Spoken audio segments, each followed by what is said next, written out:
दोस्तों एसबीआई जो कि नाम ही काफ़ी है ट्रस्ट के लिए। जब से इंडिया में एसबीआई ने कदम रखा है, लोगों का भरोसा जीतता ही जा रहा है। एसबीआई ट्रस्ट का दूसरा नाम है क्योंकि एक गवर्नमेंट रजिस्टर्ड कंपनी है। एसबीआई का ही एक प्रोग्राम है, पार्टनर प्रोग्राम है, जिसे एसबीआई म्यूचुअल फंड के नाम से जाना जाता है। एसबीआई के म्यूचुअल फंड में एसबीआई 10 लाख करोड़ के म्यूचुअल फंड को मैनेज करता है और इनकी स्कीम में 100 से भी ज़्यादा की स्कीम्स हैं जो कि रन हो रही हैं। तो यदि आप एसबीआई में ही निवेश करना चाहते हैं और आप अपने लिए बेस्ट एसबीआई स्कीम या बेस्ट म्यूचुअल फंड एसबीआई के फाइंड करना चाहते हैं तो आज का वीडियो बहुत ही खास होगा। देखिए, आज की वीडियो में हमने आपको टॉप 3 एसबीआई के खास म्यूचुअल फंड्स के बारे में बताया है जो कि आने वाले कल पर बेहतर रिटर्न दे सकते हैं। दोस्तों, इस वीडियो में हमने एसबीआई के अलग अलग सेक्टर में निवेश करने वाले म्यूचुअल फंड को चुना है जिन्होंने अब तक अपने इन्वेस्टर्स को निराश नहीं किया हुआ है। तो आज की वीडियो में हम जानेंगे एसबीआई के टॉप 3 ऐसे म्यूचुअल फंड जो कि आने वाले कल पर बेहतर रिटर्न दे सकते हैं। तो चलिए शुरू करते हैं, जानते हैं वो कौन से म्यूचुअल फंड है। तो हर एक व्यक्ति को पैसे की जरूरत होती है क्योंकि हर एक व्यक्ति का अपना अपना गोल होता है। कोई बिटिया की शादी करना चाहता है, तो कोई पढ़ाई लिखाई कराना चाहता है, कोई एजुकेशन देना चाहता है, तो कोई खुद का रिटायरमेंट प्लान करता है, या फिर कोई घर लेना चाहता है, कोई कार लेना चाहता है। सबके अलग अलग गोल्स हैं। यदि आपका भी कोई गोल है तो आज से ही निवेश करना जरूरी, क्योंकि जैसे महंगाई बढ़ रही है उस हिसाब से हमारे के रोजाना की कमाई में हम अपने लिए गोल्स पूरे कर पाए ऐसा पॉसिबल नहीं होगा। उसके लिए सही तरीका है प्रॉपर तरीके से इन्वेस्टमेंट। तो चलिए आज हम एसबीआई के ऐसे टॉप 3 म्यूचुअल फंड्स के बारे में जानते हैं जो कि आपको आगे चलकर आपके सपने या फिर आपके गोल को पूरा करने में आपकी हेल्प कर सकते हैं। चलिए बढ़ते हैं वीडियो की ओर। एसबीआई म्यूचुअल फंड में हमने सबसे पहले रखा है SBI health care opportunity fund direct growth plan की। दोस्तों, जैसा कि नाम से ही आपको स्पष्ट हो रहा है कि ये हेल्थ केयर अपॉर्चुनिटी फंड है, विच मीन्स ये जो म्यूचुअल फंड है वो हेल्थ केयर सेक्टर में निवेश करता है। रिस्कोमीटर के हिसाब से वेरी हाई रिस्क की कैटेगरी का म्यूचुअल फंड है क्योंकि ये इक्विटी सेक्टोरियल म्यूचुअल फंड होने वाला है।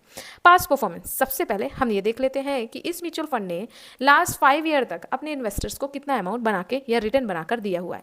अगर यदि पिछले 1 साल के रिटर्न की वैल्यू की बात करें तो 18.94% का शानदार रिटर्न बनाकर दिया है पिछले 1 साल में। वहीं पे लास्ट 3 ईयर की बात करें तो 29.48% का रिटर्न है एनुअलाइज, एंड लास्ट 5 ईयर की बात करें तो 25.29% का एनुअलाइज रिटर्न बनाकर दिया है इस म्यूचुअल फंड में। जब से इस म्यूचुअल फंड को लॉन्च किया गया है तब से लेके अभी तक इस म्यूचुअल फंड ने अपने इन्वेस्टर्स को 18.32% का रिटर्न बनाकर दिया है। इस म्यूचुअल फंड को लॉन्च हुए 20 से ज़्यादा साल हो चुके हैं। मतलब लोगों का ट्रस्ट इस म्यूचुअल फंड ने बनाकर रखा है, भरोसा भी बहुत है लोगों पर। तो चलिए ये देख लेते हैं कि इस म्यूचुअल फंड की बेसिक डिटेल क्या है। अगर करंट की एनएवी देखें तो 11 जुलाई तक इसका एनएवी प्राइस है 495.28 रुपीज़, एंड अगर फंड साइज की बात करें तो 3,849 करोड़ रुपीज़ ऑलरेडी इन्वेस्टर ने इन्वेस्ट कर रखा है।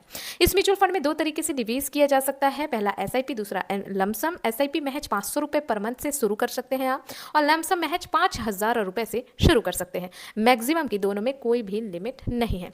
दोस्तों, जैसा कि आपने देखा कि ये हेल्थ केयर अपॉर्चुनिटी फंड है, विच मीन्स कि ये हेल्थ केयर सेक्टर में निवेश करता है। तो चलिए आपको टॉप 5 होल्डिंग्स के बारे में बताते हैं, आखिरकार ये किन कंपनीज में निवेश करता है। होल्डिंग की बात करें तो इसने टॉप 30 कंपनियों में होल्डिंग कर रखी है, जिसमें से टॉप 5 कंपनी में से पहला सन फार्मा डिविल रेविस्टीज, Max health care institute, Lonza group, Cipla, यूप्लिन और भी बहुत सारी ऐसी कंपनीज हैं। तो इक्विटी में 97.0% का होल्डिंग है, कैश में 2.9% का है, डेप में 0.1% का है। सेक्टर बाय एलोकेशन देखें तो हेल्थ केयर में सबसे ज़्यादा निवेश है 96.2% का, एंड मटेरियल्स में 2.9% का रिटर्न बनाकर दिया है। अब किसी भी म्यूचुअल फंड को फाइंड करने से पहले उसका रिस्क रेशियो जरूर चेक करें कि ये म्यूचुअल फंड पास्ट परफॉर्मेंस में और अपने बेंचमार्क की तुलना में कितना बेहतर रिटर्न बना के दे रहा है। तो अगर अल्फा की बात करें तो इस म्यूचुअल फंड में अल्फा रेशियो है 4.35%, मतलब ये अपने बेंचमार्क से बेहतर परफॉर्मेंस दे रहा है। बीटा रेशियो की बात करें तो 0.87% है, विच मीन्स मार्केट में वॉलेटाइल कम है। शार्प रेशियो है 1.18%, विच मीन्स यह गिरते हुए बाजार में अच्छा रिटर्न बनाकर देता है। और शॉर्टिनो रेशियो मतलब कि इनके फंड मैनेजर ने कितना रिस्क लिया जब मार्केट गिर रहा था, तो ये पॉइंट है 1.72%। ओके, आपने रिस्कोमीटर चेक कर लिया। अब इस म्यूचुअल फंड का हम एक्सपेंस रेशियो और एग्जिट लोड भी देख लेते हैं। एक्सपेंस रेशियो 0.89%, विच मीन्स ये म्यूचुअल फंड सही है, अच्छा परफॉर्म कर रहा है। किसी भी म्यूचुअल फंड का 1% से अगर एक्सपेंस रेशियो कम होता है, मतलब लगने वाला खर्च कम है। एग्जिट लोड की बात करें तो यदि कोई भी व्यक्ति 15 दिन से पहले पैसे को विड्रॉल करेगा तो 0.50% का एग्जिट लोड देना पड़ेगा। देखते हैं, यदि कोई व्यक्ति इस म्यूचुअल फंड में महज 5,000 रुपए की SIP करता और उसे मात्र 18% का भी रिटर्न मिलता तो आने वाले 20 सालों में उसके पास 96,33,771 रुपए का एक बड़ा कॉर्पस होता। यदि कोई व्यक्ति इस म्यूचुअल फंड में एक बार 1,00,000 रुपए लगाकर छोड़ देता तो 18% के एक्सपेक्टेड रिटर्न रेट से अगले 20 सालों में उसके पास 27,39,303 रुपए का बड़ा कॉर्पस होता। मतलब अभी भी समय है, यदि ये आगे चल के 18% का भी रिटर्न देता है तो आप अपने लिए एक अच्छा फंड बना सकते हैं। ओके, हम मूव करते हैं अपने सेकंड म्यूचुअल फंड में, that is SBI mid cap direct plan growth. अब जैसा कि नाम से समझ में आ रहा है कि ये एक मिड कैप फंड है। मिड कैप का फंड का मतलब ये है कि ये उन कंपनी में निवेश करता है जो मिड कैप कैटेगरी में आती है। अब मिड कैप कैटेगरी में 101 से लेकर 250 तक की कंपनीज आती हैं जो कि हाईली पोटेंशियल रखती हैं आगे चलकर लार्ज कैप कंपनी में बनाने की। तो दोस्तों 101 से लेकर 250 कंपनियों में निवेश होता है इस म्यूचुअल फंड के थ्रू। मतलब यहाँ पे रिस्क थोड़ा कम देखने को मिलता है। अगर 1-2 कंपनियों के शेयर डाउन भी हुए तो ये म्यूचुअल फंड काफ़ी ज़्यादा बैलेंसिंग बनाकर रखता है, क्योंकि इतनी सारी कंपनीज में सबके शेयर डाउन हो ऐसा पॉसिबल ही नहीं है। तो इस म्यूचुअल फंड में आपको अच्छा रिटर्न मिलने के हाईली चांसेस होते हैं। ये एक इक्विटी मिड कैप फंड है, सो वेरी हाई रिस्क की कैटेगरी है रिस्कोमीटर के हिसाब से। अब चलिए पास्ट परफॉर्मेंस की बात करते हैं। लास्ट 1 ईयर में इसने 2.59% का ही रिटर्न बनाकर दिया है, बट अगर लास्ट 3 ईयर की बात करें तो 1.79% का रिटर्न देखने को मिलेगा, और अगर लास्ट 5 ईयर की बात करें तो 9.61% का आपको शानदार रिटर्न देखने को मिलेगा इस म्यूचुअल फंड में। जब से इस म्यूचुअल फंड को लॉन्च किया गया है तब से इसने 19% का रिटर्न बनाकर दिया है। करंट की NAV की बात करें तो 266.80 रुपीज़ है करंट की NAV प्रति यूनिट प्राइस को कहते हैं। फंड साइज की बात करें तो 23,269 करोड़ रुपए ऑलरेडी निवेश किया गया है इस म्यूचुअल फंड में इन्वेस्टर्स के थ्रू। 2 तरीके से निवेश किया जा सकता है, SIP और लमसम। SIP महज 500 रुपए से और लमसम 5,000 रुपए से निवेश शुरू कर सकते हैं, मैक्सिमम की कोई लिमिट नहीं। इस म्यूचुअल फंड के एक्सपेंस रेशियो और अगर एग्जिट लोड की बात करें, एक्सपेंस रेशियो है 0.85% एंड एग्जिट लोड है 1% का। यानी अगर 1 साल के पहले पैसे को विड्रॉल किया गया तो 1% का पेनल्टी फीस देना पड़ेगा। अब यहीं पे एक इन्फॉर्मेशन और लेते जाइए टैक्स की। इस म्यूचुअल फंड में 2 तरीके के टैक्स लगते हैं। पहला है long term capital gain tax और दूसरा short time capital gain tax. यदि 1 साल से पहले पैसों को विड्रॉल करोगे तो short time capital gain tax देना होगा जो कि 20% का है, और यदि आप 1 साल के बाद पैसे विड्रॉल करते हो और आपके रिटर्न की वैल्यू 1.25 लाख से ज़्यादा है तो आपको 12.5% का टैक्स देना होगा। लेकिन ध्यान रखें 1.25 लाख रुपए की सब्सिडी आपको मिलती है। इस म्यूचुअल फंड की टॉप होल्डिंग्स और सेक्टर वाइज एलोकेशन की बात करते हैं।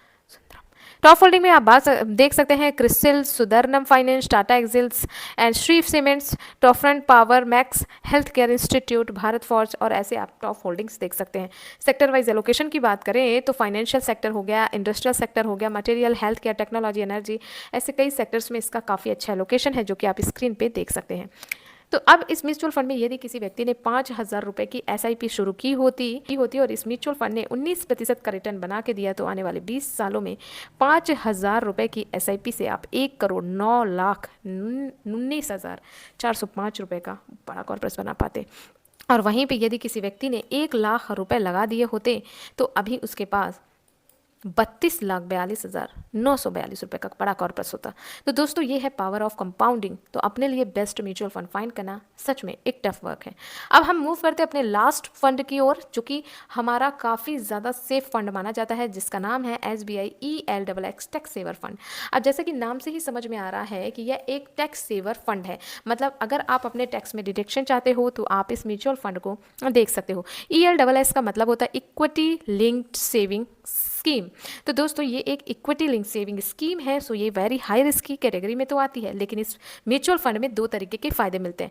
पहला फायदा ये होता है कि ये एक टैक्स सेवर फंड है। यदि आप टैक्स में बचत चाहते हैं तो ये म्यूचुअल फंड काफ़ी कारगर है। इस म्यूचुअल फंड में 3 ईयर की लॉकिंग होती है, मतलब अगर आपने पैसा निवेश कर दिया तो 3 सालों के पहले आप पैसे को विड्रॉल नहीं कर सकते हैं। तो चलिए अब इस म्यूचुअल फंड की बेसिक डिटेल के बारे में जानते हैं।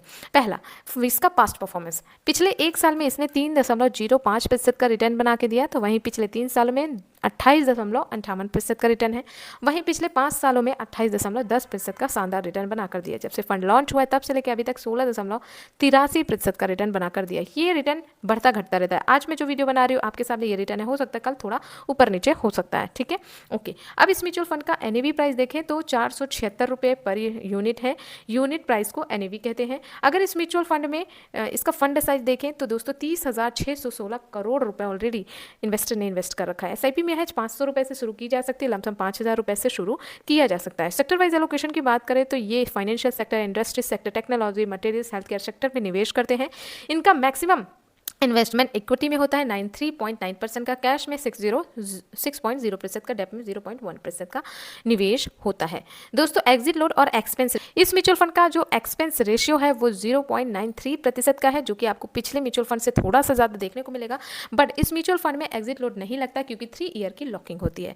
तो इस म्यूचुअल फंड में यदि किसी व्यक्ति ने 5,000 रुपये निवेश किए और इसने अगर 20% का भी रिटर्न बनाकर दिया तो आने वाले 10 सालों में फंड की वैल्यू हो जाएगी 17,21,555 रुपये।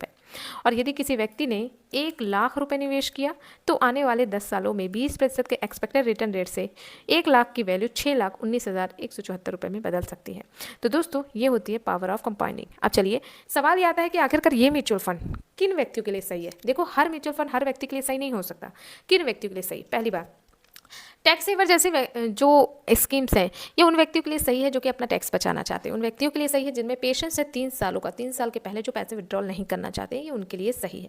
उन व्यक्तियों के लिए सही है जो कि लॉन्ग टाइम में अच्छा प्रॉफिट चाहते हैं, क्योंकि चूंकि मैंने सारे फंड इक्विटी फंड बताए हैं, सो यहाँ पर रिस्क तो थोड़ा सा है पर रिवॉर्ड मिलने के चांसेस भी काफ़ी सही हैं। हेल्थ केयर सेक्टर हो, चाहे मिड कैप फंड हो, चाहे टैक्स सेवर फंड हो, तीनों फंड अपने आप में एक बेहतर रिटर्न देने वाले फंड है। वैसे ये हमारा कोई सजेशन नहीं है, ये वीडियो सिर्फ एजुकेशन पर्पज से है। यदि आपको एक ऐसा फंड चाहिए जो आपको टैक्स को बचा सके, या आपको एक ऐसा फंड चाहिए जो कि आपको लॉन्ग टाइम पे बेहतर रिटर्न बना के दे सके, तो आप इन तीनों फंडों को चेकआउट कर सकते हैं। लेकिन फिर भी हम यही कहेंगे किसी भी म्यूचुअल फंड में निवेश करने से पहले खुद की रिसर्च करें, खुद से सेटिस्फाइड हो और म्यूचुअल फंड से रिलेटेड डॉक्यूमेंट्स को केयरफुली पढ़े। साथ ही साथ हो सके तो लीगल एडवाइजर से सलाह जरूर लें। आई होप हेल्पफुल होगी वीडियो अगर हेल्पफुल है वीडियो को लाइक करिएगा, शेयर करिएगा। ऐसी इन्फॉर्मेटिव वीडियो देखने के लिए चैनल को सब्सक्राइब कर सकते हैं। थैंक यू दोस्तों।